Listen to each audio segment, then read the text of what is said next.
حضرت اسماعیل علیہ السلام کا بیوی کو طلاق دینے کا واقعہ۔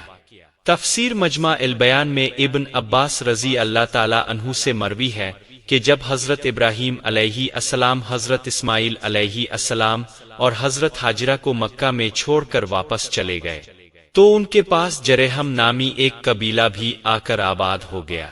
ایک مدت گزر گئی اور حضرت اسماعیل علیہ نے اسی قبیلہ کی ایک عورت سے شادی کر لی۔ اس کے بعد حضرت ہاجرہ بھی اللہ کو پیاری ہو گئیں۔ کافی مدت کے بعد جب حضرت ابراہیم علیہ السلام نے حضرت سارہ سے کہا کہ میں ہاجرہ کی خبر گیری کے لیے جانا چاہتا ہوں، تو حضرت سارہ نے اجازت دی اور یہ شرط رکھی کہ وہاں آپ اپنی سواری سے نہیں اتریں گے، یعنی فوراً واپس آ جائیں گے۔ پس اب جب مکہ میں داخل ہوئے تو حضرت ہاجرہ کا انتقال ہو چکا تھا۔ پھر اب جب حضرت اسماعیل علیہ السلام کے گھر پہنچے اور ان کی بیوی سے ان کا حال پوچھا تو اس نے کہا وہ بال بچوں کی خوراک کے لیے شکار کو گئے ہوئے ہیں۔ واضح رہے کہ مکہ کی زمین میں زراعت وغیرہ نہیں تھی اور حضرت اسماعیل علیہ السلام حرم سے باہر جا کر شکار پکڑ لاتے تھے۔ پس حضرت ابراہیم علیہ السلام نے حضرت اسماعیل علیہ السلام کی بیوی یعنی اپنی بہو سے کھانا طلب کیا تو اس نے کہا کہ نہ میرے پاس کھانا ہے اور نہ کوئی دوسرا آدمی ہے کہ یہ انتظام کر سکے۔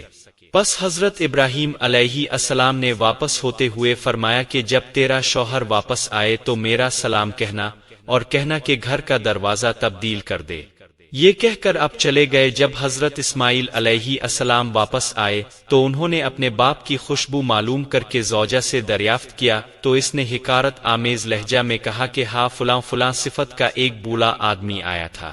آپ نے پوچھا کہ کچھ کہتے بھی تھے؟ تو عورت نے جواب دیا کہ ہاں وہ کہتے تھے کہ اپنے شوہر کو میرا سلام دے کر کہنا کہ وہ اپنے گھر کے دروازہ کو تبدیل کرے۔ پس حضرت اسماعیل علیہ السلام نے فوراً اس کو طلاق دے کر دوسری شادی کر لی۔ کچھ عرصہ کے بعد حضرت ابراہیم علیہ السلام نے اپنی زوجہ سارہ سے اسماعیل علیہ السلام کو ملنے کی خواہش ظاہر کی تو انہوں نے اجازت دی اور پھر وہی شرط لگائی کہ سواری سے آپ نہیں اتریں گے اور فوراً واپس آ جائیں گے۔ پس جب حضرت ابراہیم علیہ السلام حضرت اسماعیل علیہ السلام کے گھر پہنچے تو اس موجودہ بیوی سے ان کے شوہر کا حال پوچھا۔ اس نے جواب دیا کہ وہ شکار کو گئے ہیں اور جلد ہی واپس آ جائیں گے انشاءاللہ۔ آپ نے کھانا طلب فرمایا تو فوراً دودھ اور گوشت سے ان کی ضیافت کی گئی۔ آپ نے برکت کی دعا فرمائی۔ پس فارغ ہو کر جب آپ نے واپس پلٹنے کا ارادہ فرمایا تو فرمایا کہ اپنے شوہر کو میرا سلام کہنا اور کہنا کہ اب تیرے گھر کا دروازہ ٹھیک ہے۔ جب حضرت اسماعیل علیہ السلام واپس آئے اور باپ کی خوشبو سونگھی تو اپنی بیوی سے دریافت فرمایا تو انہوں نے جواب دیا کہ ہاں نہایت خوبصورت اور پاکیزہ خوشبو رکھنے والے ایک بزرگ تشریف لائے تھے، انہوں نے ایسا ایسا فرمایا تھا۔ حضرت اسماعیل علیہ السلام نے فرمایا کہ وہ میرے والد حضرت ابراہیم علیہ السلام تھے۔